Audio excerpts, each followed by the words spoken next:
ஹலோடா! எல்லாரும் எப்படி இருக்கீங்க? நீங்க எல்லாரும் நல்லா இருக்கீங்கன்னு நம்புறேன். அண்ட் இன்னைக்கு நம்ம சேனல்ல டெக்கு கூட ஒரு நியூ ஒன் ஷாட் தான் கொண்டு வந்திருக்கேன். உங்களுக்கு பிடிக்கும்னு நம்புறேன். இன்ட்ரோ எதுவும் வேணாம். என்ன நடக்குதுன்னு ஸ்ட்ரெயிட்டா ஸ்டோரிக்குள்ளே போயிடலாம். ஸோ இப்போ கட் பண்ணி ஓப்பன் பண்ணா, ஒரு பெர்சன் அப்படியே க ஒரு வீட்டுக்குள்ள தான் போறாங்க.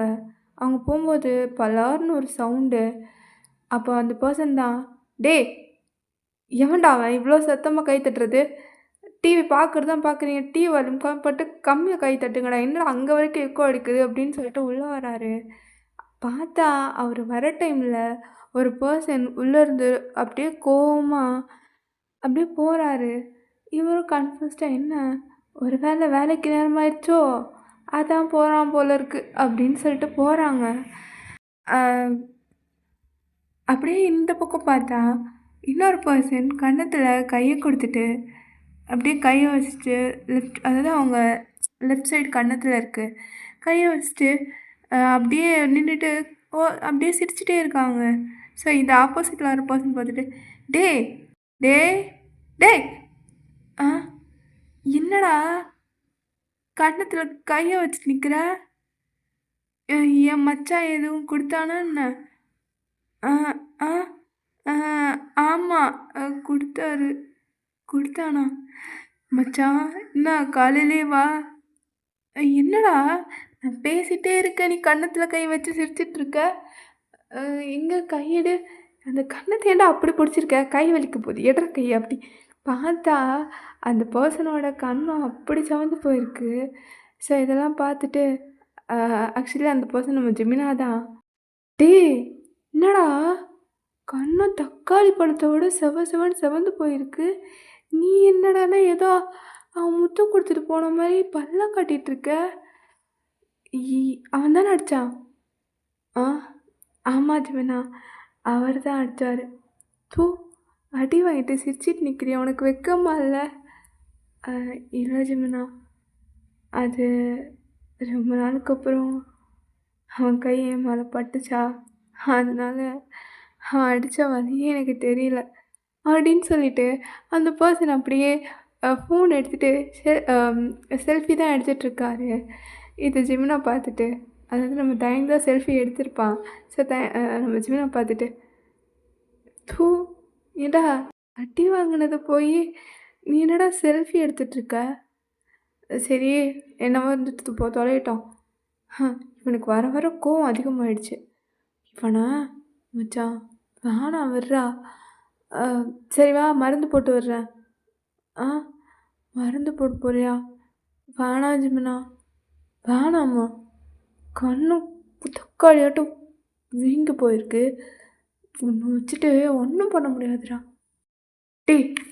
உனக்கு இதெல்லாம் தேவையா? ஏன்டா இப்படி இருக்க? ஒருத்தன் நல்லவனா இருக்கலாம். அதுக்காக இப்படியா?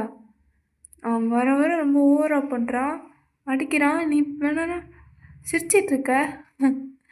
ஜிமினா, அவனை ஈஸியாக லவ் பண்ணிட்டேன். இப்போ அவனுக்காக இந்த வலிய கூட தாங்கலைன்னா, என் லவ்வ நான் எப்படி ப்ரூவ் பண்ணுறது? அதுவும் அவன் ஃபர்ஸ்ட் டைம் என்னை பார்க்கும்போதே அவனை பற்றி எல்லாமே சொல்லிட்டான். அவனுக்கு கோவம் வந்தால் அவ்வளோ சீக்கிரம் போகாது. அது அவனா சமாதானம் ஆகணும். அது வரைக்கும் நம்ம என்னதான் சொன்னாலும் அவன் காதுலே வாங்கிக்க மாட்டான். ஆனால் அதே நேரம் கோவமாகவே இருந்தாலும் இப்போ வரைக்கும் அவன் கேர் பண்ணுறத விட்டதே இல்லை. என் முன்னாடி விரும்பாண்டி மாதிரி வெறப்பாக போவான். என்னை பிடிக்காத மாதிரியே. ஆனால் எனக்கே தெரியாமல் நான் என்ன பண்ணுறேன், எப்படி இருக்கேன், சாப்பிட்டேனா இல்லையான்னு கவனிக்கிறதுக்கு மட்டும் சாருக்கு எங்கேருந்து தான் ஞாபகம் வருதுன்னு தெரியல. எனக்கு ஒன்று தெரியுமா ஜிமினா? என் ஜமுக்கா என்கிட்ட ஒழுங்காக பேசி கிட்டத்தட்ட 1.5 மாதம் ஆயிடுச்சு. நானும் அவனை பேச வைக்கிறதுக்கு என்னென்னமோ ட்ரை பண்ணுறேன். ஆ எதுவும் ஒர்க் அவுட் ஆகல. அவன் என்னை திட்டுறதுக்காகவாது தயங்கன்னு கூப்பிடுவான்னு பார்த்தேன்.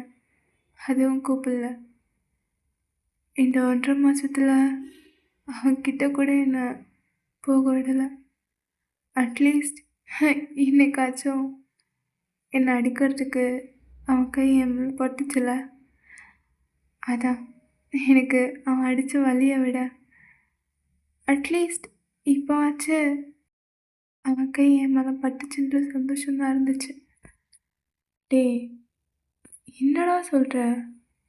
ஆமாம் ஜிமினா, அது ஒரு சின்ன மிஸ் அண்டர்ஸ்டாண்டிங், அவ்வளோதான். ஆனாலும் சார் பேசாமல் இருந்தாலும் எனக்கு கேர் பண்ணுறதுக்கு மறக்கிறதே இல்லை. டேய், இதெல்லாம் டூ மச்சாக இருக்குடா ஜிமினா. அவங்க எல்லாருக்கும் அவன் கோவம் மட்டும்தான்டா தெரியும். ஆனால் அந்த கோவத்துக்கு பின்னாடி அவன் என் மேலே வச்சுருக்க அன்பும் எனக்கு மட்டும்தான்டா தெரியும். அதெல்லாம் ஃபீலிங்ஸ் மச்சான். அதெல்லாம் புரிஞ்சாதான் தெரியும். உனக்கு சொன்னால் புரியாது. அது மட்டும் இல்லை, இந்த 3 வருஷத்தில் எங்களுக்குள்ளே வராத சண்டையும் இல்லை, நாங்கள் பேசிக்காத வார்த்தையும் இல்லை. இந்த 3 வருஷத்தில் கிட்டத்தட்ட 365 வாட்டி அவன் சொன்னான், இல்லை தாயம்மா, நீ என் கூட இருந்தால் கஷ்டப்படுவ, வேணாம், நீ உன் லைஃப் பாரு, நான் என் லைஃப் பார்க்குறேன், 2 பேரும் பிரிஞ்சிடலான்னு. இந்த 3 வருஷத்தில் சார் 365 வாட்டி இந்த வார்த்தையை சொன்னாலும் அவனாலேயும் சரி என்னாலேயும் சரி ஒருத்தருக்கு ஒருத்தர் விட்டு இருக்கவே முடியாது. இப்போ கூட சார் என்கிட்ட பேசாமல் இருக்கலாம், இருந்தாலும் அவன் நினைப்பு பூரா என்கிட்ட தான் இருக்கும். அது எனக்கு நல்லாவே தெரியும். நான் சாப்பிட்டு போனா இல்லையா, சேஃபாக இருக்கேனா, எல்லாத்தையும் நோட் பண்ணுவார். ஆனால் பேச மாட்டான். அவனை பார்த்த கொஞ்ச நாள்லேயே அவன்கிட்ட சொல்கிறதுக்கு முன்னாடியே எனக்குள்ளே காதல் வந்தது தான். அவனை பொறுத்த வரைக்கும் இந்த ரிலேஷன்ஷிப் 3 மாதம், ஆனால் என்னை பொறுத்த வரைக்கும் அது 3 வருஷம். ஏன்னா அவன்கிட்ட சொல்கிறதுக்கு முன்னாடியிலேருந்து நான் அவனை லவ் பண்ணிகிட்ருக்கேன். அவன் எப்போ எப்படி இருப்பான், என்ன பண்ணுவான், எல்லாமே தெரியும். அவன் கோவக்காரன் தான், ஆனால் அதை விட ஒருத்தவங்க மேலே பாசம் வச்சிட்டான்னா அவங்கள யாருக்காகவும் விட்டு கொடுக்க மாட்டான். அவங்களே அவனை போன்னு சொன்னாலும் அவனால் போகவும் முடியாது. உண்மையாக அனுபவிச்சிட்டானே, அதனால் என் மேலே கோவப்பட்டாலும் என்னை திட்டினாலும் அவனுக்கு நான் சேஃபாக இருக்கணுன்றது தான் எண்ணமாகவே இருந்துச்சு. அவனை ஈஸியாக லவ் பண்ணிட்டேன். ஸோ இப்போது அவனை முழுசாக என்னோட தக்கிக்கிறதுக்கு கொஞ்சம் கஷ்டப்படணும்ல. வெயிட் பண்ணுறது உன்னை பொறுத்த வரைக்கும் கஷ்டம் ஜிமினா. ஆனால் வெயிட் பண்ணி கிடைக்கிற லவ் இருக்குல்ல, அது அவ்வளோ அழகாக இருக்கும். இத்தனை நாள் அவன் பேச மாட்டானான்னு எங்கிட்டு போ, அவன் என் பேரை சொல்லி கூப்பிடுற அந்த செகண்ட் இவ்வளோ நாள் நான் பட்ட கஷ்டம், வலி, வேதனை எல்லாமே மறைஞ்சு போயிடும். அது மட்டும் இல்லாமல் அன்புங்கிறது எல்லார் மேலேயும் காட்டலாம். அது யாராக வேணா இருக்கலாம். அம்மா, அப்பா, ஃப்ரெண்ட்ஸ், தெரிஞ்சவங்க, தெரியாதவங்க, சொந்தக்காரங்க எல்லார்கிட்டையும் அன்பாக பேசலாம். ஆனால் கோவன்றது மட்டும் நமக்கு பிடிச்சவங்கக்கிட்டேயும், நம்ம உண்மையாக நேசிக்கிறவங்கக்கிட்டேயும், நமக்கு யார் மேலே உரிமை இருக்கோ அவங்கக்கிட்டேயும் தான் காட்ட முடியும். அதே மாதிரி தான் அவன் என் மேலே கோவமாக இருக்கானா, அவனுக்கு என் மேலே உரிமை இருக்குது, அவன் மனசில் நான் இருக்கேன்னு அர்த்தம். ஏன்னா கோவன்றது மட்டும் நமக்கு ரொம்ப வேண்டப்பட்டவங்க மேலே தான் வரும். அதை அவங்கக்கிட்ட மட்டும்தான் காட்ட முடியும். அந்த மாதிரி தான் அவனும். என்னதான் அவன் பேசாமல் இருந்தாலும் அவன் பண்ணுற விஷயம்லாம் எனக்கு மட்டும்தான்டா தெரியும். என்னமோ சொல்கிற. சரிடா, பார்த்து பத்திரமா இருண்ணா. ஏதாவதுன்னா கூப்பிடு. சரி ஜிமினா. ஏதாவது சாப்பிட்றியா? நான் வேற அவனை பற்றியே பேசிகிட்டு இருக்கேன். ஓ லவ் ஸ்டோரி கேட்டு எனக்கு வயிறு மனசும் நடந்துருச்சு. நான் வரேன். டேய் இருடா, ஜூஸ் குடிச்சிட்டு போ, வந்துட்டு இப்படியே போயிடுவியா அப்படின்னு சொல்லிட்டு தயங்கு ஜெமினாக்கு ஜூஸ்லாம் கொடுத்துட்டு பேசிகிட்ருக்கான். மச்சான் இன்னைக்கு இங்கேயே தங்கியிருக்கியா ப்ளீஸ்? டேய் என்னடா? ஒன்றும் இல்லை, ஒரு மாதிரி இருக்கு அதான். சரி அப்படின்னு சொல்லிட்டு அன்றைக்கி நைட்டு ஜெமினா அங்கே தான் ஸ்டே பண்ணியிருக்கோம். அவங்க 2 பேரும் தான் பேசிகிட்ருக்காங்க. ஜெமினா பயமாக இருக்குடா, ஜங்குக்கா இன்னுமே வீட்டுக்கு வரல. அவன் என்ன சின்ன குழந்தையா? ஏதாவது ஒர்க் இருந்திருக்கும், சீக்கிரமாக வந்துடுவான். நீ இதுக்காக தான் ஒரு 10 செகண்டுக்கு ஒரு வாட்டி வாசலில் போய் பார்த்துட்டு வரியா? அவன் புருஷனை ஒன்று யாரும் தூக்கிட்டுலாம் போக முடியாது அப்படின்னு சொல்லிட்டு இருக்க. கரெக்டாக ஜேகேவோட இன்டர்வியூ வருது. ஆனால் அவங்க 2 பேரையும் கண்டுக்கவே இல்லை. ஜெமினாதா, டேய் இங்கே ஒருத்தன் கொத்துக்கல்லாட்டும் உட்காந்துருக்கேன், என்னடா பண்ணிகிட்ருக்க அப்படின்னு கேட்க. மச்சான் இப்போ தான் வந்தியா? சாரிடா கவனிக்கல. ஆமாம் நீ என்ன திடீர்னு? சும்மா தான் அவங்க 2 பேரையும் பார்த்துட்டு போகலான்னு வந்தேன். சரிடா நீ பேசு, எனக்கு ஒர்க் இருக்கு அப்படின்னு சொல்லிட்டு அப்படியே அவன் ரூமுக்கு தான் போயிருப்பான். டேய் என்னடா? வந்தா பேசினா அவள் பாட்டுக்கு போயிட்டா.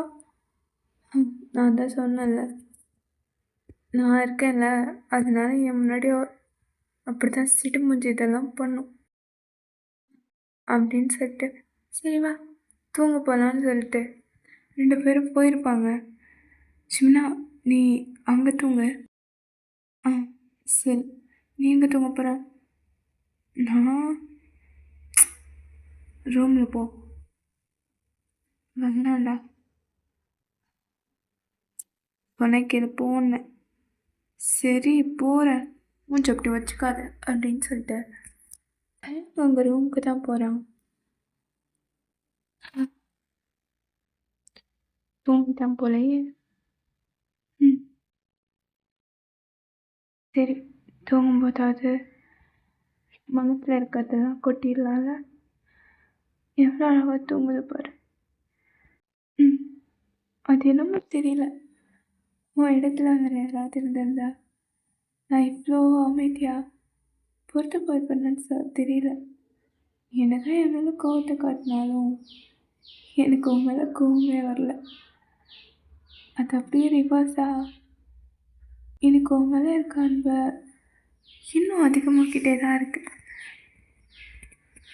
எனக்கு ஒரு நிமிஷம் கூட உன்னை பற்றி யோசிக்காமல் இருக்க முடியல தெரியுமா? எனக்கு என்னை விட உன்னை தான் ரொம்ப பிடிக்கும். எனக்கு எல்லாமே நீ தான், அது உனக்கும் தெரியும். என்ன இப்போ கொஞ்சம் கோவமாக இருக்க இவ்வளோதான். பட் ஒரு விஷயம் மட்டும் ஞாபகம் வச்சுக்கோ, என்ன ஆனாலும் உன்னால் என்னை விட்டு போக முடியாது. ஏன்னா நீ என்னோடது, நான் உன்னோடது. இதுக்கு சாட்சியாக நீ என் கழுத்தில் போட்டு ஒரு செயின் இருக்குல்ல, அது எடுக்கிற வரைக்கும் நீ என்ன தான் என்னை விட்டு தள்ளி தள்ளி போனாலும் அது கண்டிப்பாக இன்னும் கிட்ட கொண்டு வந்து சேர்த்துரும். இல்லை இல்லை இல்லை, தப்பாக சொல்லிட்டேன், உன்னை என்கிட்ட கொடுத்துரும். இது செயின் இருக்கிற வரைக்கும் அது ஒன்று போக விடாமல் இழுத்துக்கிட்டே இருக்கும். ஒரு நாள் இந்த தயங்கிட்ட நீ வரதான் போகிறேன், அது வரைக்கும் நான் வெயிட் பண்ணுறேன். And love you, take care அப்படின்னு சொல்லிட்டு ஜெக்கோட ஃபோர்ஹெட்டில் கிஸ் பண்ணிட்டு டே அங்கேருந்து போயிட்டான். ஸோ இப்போ டே பெட்டில் தூங்கலை, ஹாலில் கவுச்சில் தான் படுத்திருப்பான். இப்போது ஜேகே தான் அப்படியே தண்ணி குடிக்கலாம் அப்படின்னு வந்திருப்பான். ரூமில் தண்ணி இருந்திருக்காது. இந்த மெய்ட்ஸ்லாம் என்ன தான் கவனிக்கிறாங்களோ, தண்ணி கூட எடுத்து வைக்காம இவங்களெல்லாம் வச்சுட்டு அப்படின்னு சொல்லிட்டு வரான். வந்து பார்த்தா கவுச்சில் டே தான் தூங்கிட்டுருக்கான்.